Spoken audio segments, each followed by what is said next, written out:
జ్వరం అంటే జబ్బు కాదు, మన ఒంట్లో ఏదో సమస్య తలెత్తిందని మనకు తెలియచెప్పే ఒక సంకేతమని చెబుతారు డాక్టర్లు. మన ఒంట్లో ఏ చిన్న సమస్య తలెత్తినా ముందుగా అది జ్వరం రూపంలోనే బయటపడుతుంది.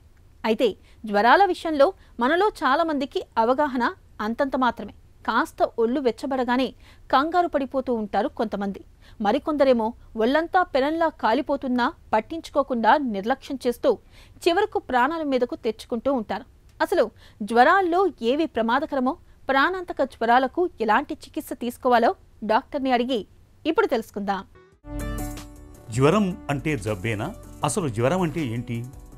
చాలామంది జ్వరాన్ని ఒక జబ్బుగా అపోహపడుతుంటారు. యాక్చువల్గా జ్వరం అనేది ఒక లక్షణం. ఇది మన బాడీలోకి ఫారిన్ బాడీ ఏదైనా బ్యాక్టీరియా కానివ్వండి, వైరస్ కానివ్వండి, ఎనీ ఫారిన్ బాడీ మన బాడీలోకి ఎంటర్ అయినప్పుడు మన బాడీలో ఉండే ఇమ్యూనిటీ యాక్టివేట్ అయిపోయి దాన్ని మన బాడీ నుంచి న్యూట్రలైజ్ చేయాలనే ప్రక్రియలో ఈ ప్రాసెస్లో ఇది ఒక సిమ్టమ్ లాగా బాడీ టెంపరేచర్ అనేది పెరుగుతుంది. దీన్నే జ్వరం అంటారు.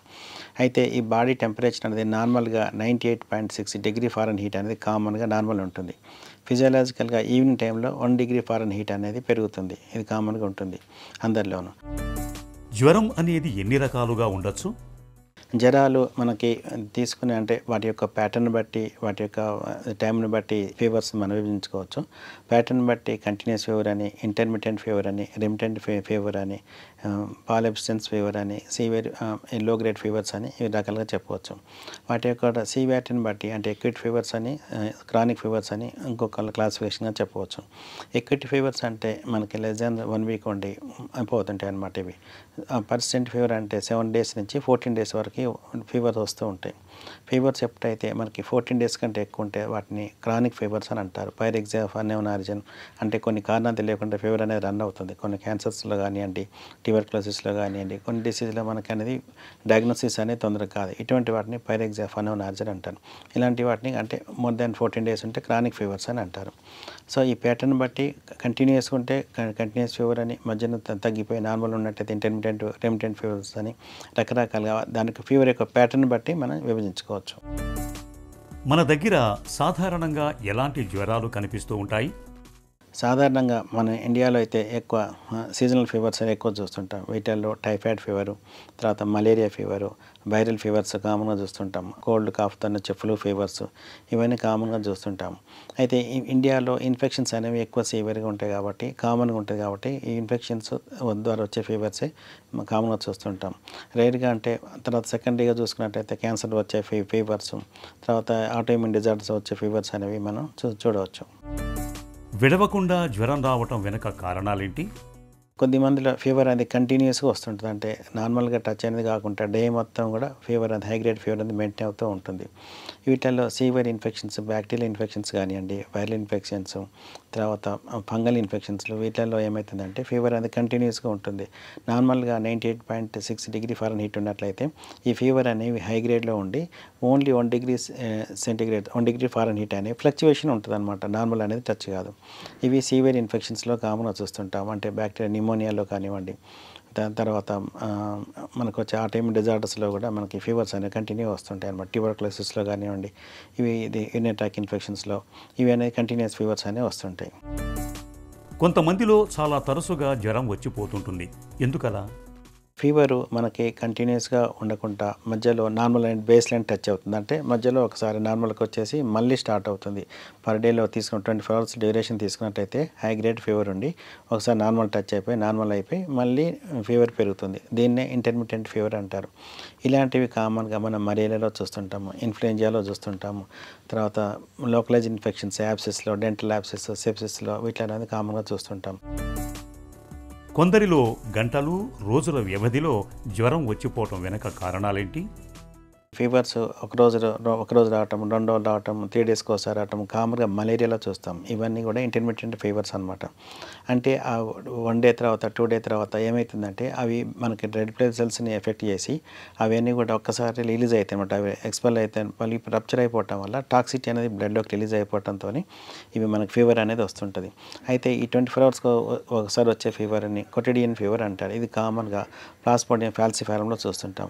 ప్రతి 24 అవర్స్కి మనకి ఫీవర్ అనేది స్పైక్స్ అనేది రికార్డ్ అవుతుంటుంది. అదేవిధంగా 48 అవర్స్కి ఒకసారి అంటే ఎవ్రీ థర్డ్ డే మనకి రికార్డ్ అవుతుంది. దీన్ని టెర్షియన్ ఫీవర్ అంటారు. ప్లాస్మోడియం వైవాక్స్లోను, ప్లాస్మోడియం మలేరియాలోను ఇలాంటి ఫీవర్స్ వస్తుంటాం. ఇవి ఎవ్రీ థర్డ్ డే మనకి ఫీవర్స్ అనేవి రికార్డ్ అవుతుందన్నమాట. అదేవిధంగా ఇవి కాకుండా కొటిడియన్ ఫీవర్ అంటాడు. అంటే మనకి 72 అవర్స్ తర్వాత 4th డేకి మళ్ళీ ఫీవర్ వచ్చేస్తుంటుంది. అంటే ఆ టైంలో మనకి టాక్సిసిటీ అనేవి రిలీజ్ అవ్వటం వల్ల ఆ రోజుకి మనకి ఒక్కసారి ఫీవర్ విత్ చిల్స్ రైగర్స్ అనేది వస్తుంటుంది. ఇలాంటి ప్లాస్మోడియం మలేరియాలో చూస్తుంటాం. మన దగ్గర కనిపించే జ్వరాల్లో ఏవి ప్రమాదకరం, ఏవి కాదు? దాదాపుగా ఫ్లూ ఫీవర్స్ అన్నీ కూడా వాటికి వెళ్ళవే సబ్సైడ్ అవుతుంటాయి. అంటే పారాసిటమాల్ ట్యాబ్లెట్ తీసుకొని డిహైడ్రేషన్ సొల్యూషన్స్ తీసుకోవడంతో రెస్ట్తో మనకు తగ్గించుకోవచ్చు. అయితే కొన్ని ఫీవర్స్ మాత్రం 2 days తర్వాత కూడా ఎక్కువ వచ్చేసి హై గ్రేడ్ 103 టెంపరేచర్ ఉండి, మెడ నొప్పి ఉండి, గిడ్డీనెస్ ఉండి, తలనొప్పి వచ్చేసి నెక్ స్టిఫ్నెస్ కావటము, వామిటింగ్స్ కావటము, శ్వాస తీసుకోవటం అంటే ఆయాసం రావటము, పల్స్ రేట్ అధికంగా పెరగటము, బీపీ డౌన్ కావటము, ఇలాంటి కండిషన్లో ఉండి ఫీవర్స్ ఏ ఫీవర్ అయినా సరే, అది డెంగ్యూ కావచ్చు, మలేరియా కావచ్చు, ఏదైనా అది ఉన్నట్టయితే అటువంటి ఫీవర్స్ మనం సీరియస్గా తీసుకోవాలి. మన డాక్టర్ సలహా తీసుకొని అవసరం ఉంటే అడ్మిట్ కావాల్సిన అవసరం ఉంటుంది. జ్వరం వచ్చినప్పుడు ఏం చేయాలి, ఏం చేయకూడదు? సొంతంగా మందులు వాడచ్చా? ఎక్కువ ఫీవర్స్ అనేవి సెల్ఫ్ లిమిటెడ్ ఉంటాయండి. అంటే 1 day 2 days ఉండి వాటికి వెళ్ళవే తగ్గిపోతుంటాయి. లోకల్గా మనం తీసుకునే పారాసిటమాల్ టాబ్లెట్ అనేది తీసుకొని యాంటీహిస్టమైన్స్ ఏమైనా కోల్డ్ కాఫ్ ఉన్నప్పుడు అవి వాడటంతో దాదాపుగా ఫీవర్స్ తగ్గుతుంటాయి. అయితే ఏదైనా ఫీవర్ ఉన్నప్పుడు మాత్రం ఇంతవరకు మనకి పారాసిటమాల్ టాబ్లెట్ వరకు తీసుకోవచ్చు.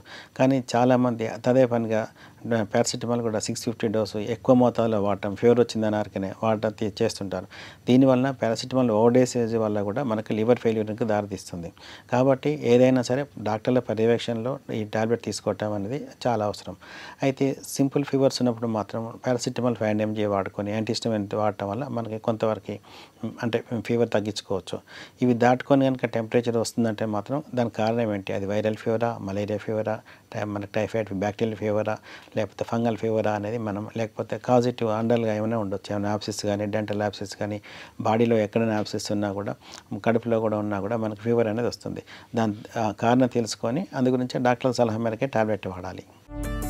జ్వరానికి చికిత్స ఎప్పుడు అవసరం? చికిత్స ఎలా ఉంటుంది?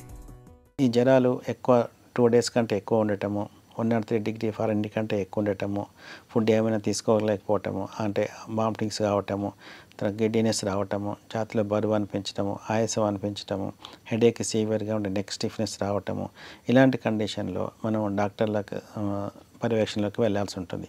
అంటే ఈ బీపీ అనేది డౌన్ అయిపోవటం వల్ల మళ్ళీ సీరియస్ అయ్యి ప్రమాదం ఉంటుంది. కాబట్టి ఇలాంటి కండిషన్లో డాక్టర్ల పర్యవేక్షణలోకి వెళ్ళాల్సిన అవసరం ఉంటుంది. జ్వరాలపై మనకు ఎలాంటి అవగాహన అవసరం?